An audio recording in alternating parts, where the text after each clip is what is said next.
And then the next problem we're going to see is also, to me, a pretty common type of problem. This is to find a maximum volume using materials to create either whatever shape we're doing. So in this case, we are creating the maximum volume out of a piece of cardboard where we are going to cut out squares from the corners, which those squares we're going to say has dimension of x. Now let me show you a picture, let me show you on a piece of paper first. So we've got this rectangular piece of cardboard, okay? And what we're going to do is we are going, don't expect this to be drawn pretty, but we're going to cut out squares from the corners. And we're going to label those squares, they're x by x, okay? Now, we've cut out those squares, and when you cut out those squares, let me do that real quick. We are going to try to cut out the squares in such a way, let's assume these are squares. We're going to try to cut out the squares in such a way that if we fold it up,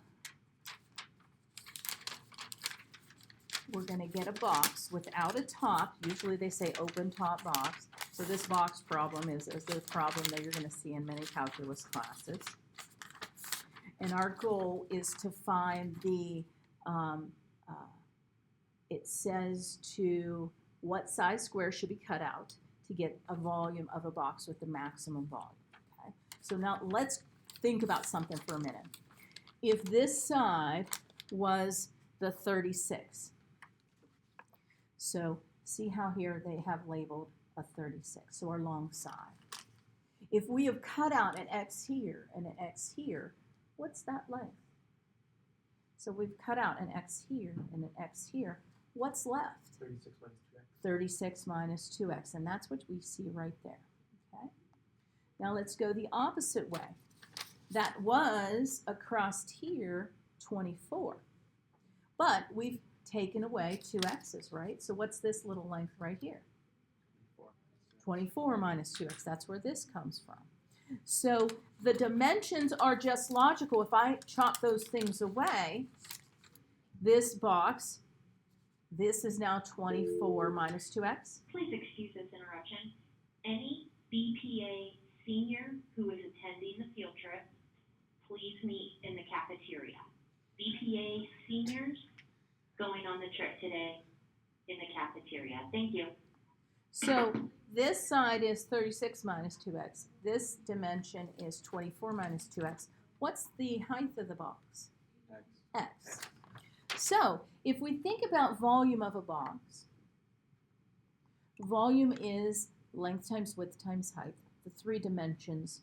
So let's just take our 3 dimensions, length times width times height.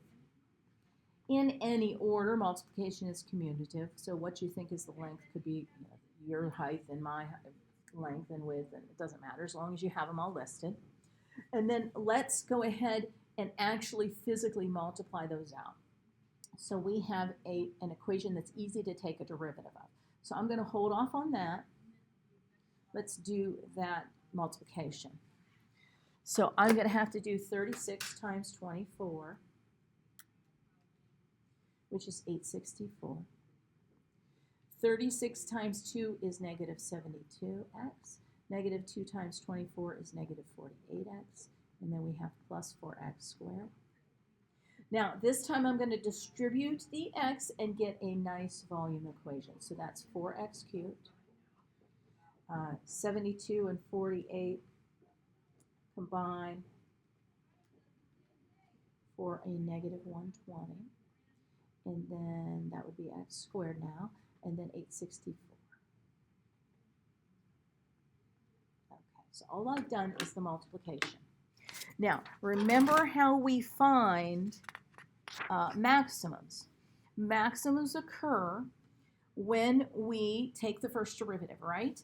And so we want to take the derivative of the thing that we're finding, find the critical points, make a plus or minus chart, and look for where it goes plus to minus. So that's what we're looking for.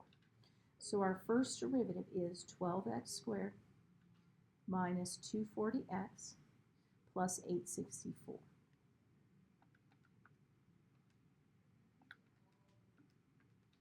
Now, we're looking for where that equals 0 so that we can find critical numbers. Now, it's a polynomial, so it doesn't have a critical number because it doesn't exist. It has critical numbers because they exist, and they're zeros of that polynomial. What's nice is every single one of those things are divisible by 12. So let's take out a 12. And so we get x squared minus 20x plus 72. Okay. So that is the first factorization. And then you just got to think about how is that factorable. Now, if you try to think of the combinations that make 72, you know, what, 9 and 8? No, yeah, 9 and 8 makes 72. If you do all the combinations, there's nothing perfect about it. So instead, what we have to do is we have to do the quadratic formula. So let's do the quadratic formula. We can ignore the 12, but the zeros occur at negative b plus or minus the square root of b squared minus 4 times a times c would be minus 288. I don't know what that was. I was making a 2 and an 8 simultaneously. Over 2 a's, which is just 2. So we get 20 plus or minus the square root of 112 over 2. Now let's just think about it for a minute, okay? There is 20 minus the square root of 112.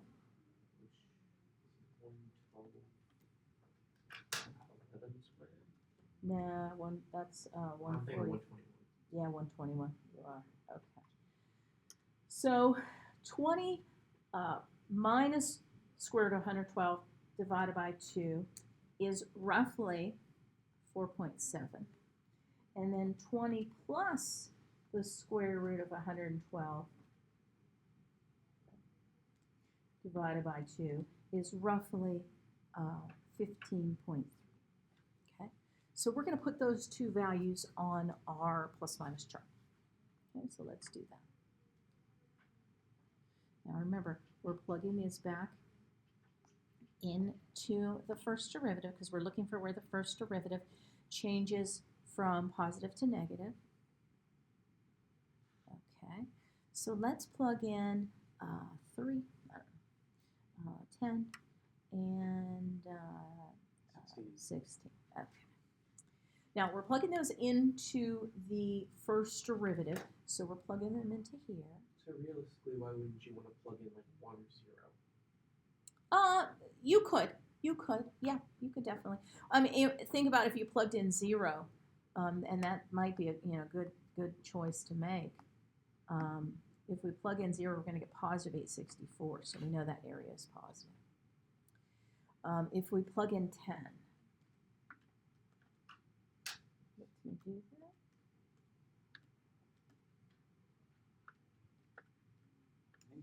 We get a negative, yeah. And then if we plug in 16, I think we get a positive.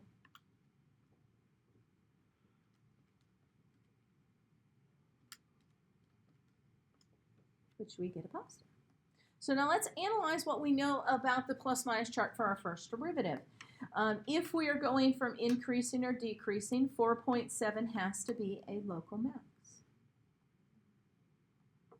This one, it went decreasing, then increasing. This is a local min. We are looking to maximize the volume, so this is the one we want. So our x, if we were to write the exact answer, would be 20 minus the square root of 112 over 2, which actually I could reduce. Square root of 112 is reducible, but I'm not going to worry about it. Or we could just say that it's approximately 4.7 inches because they told us our dimensions are all in inches. Now, be careful. If they say what size square should we cut, you can say we want to cut out a square that's approximately 4.7 inches by 4.7 inches. So we've answered the question. But sometimes they say, what will be the final volume of your box? So if they say, what's the volume of your box, this is your volume equation. You would stick the 4.7 in for the x's, and you would find the volume of your box. So watch how they ask the question, because sometimes it'll be a similar looking question, but they twist it slightly by what do they finally ask. So I always read this last question one more time to say, am I actually answering the thing they want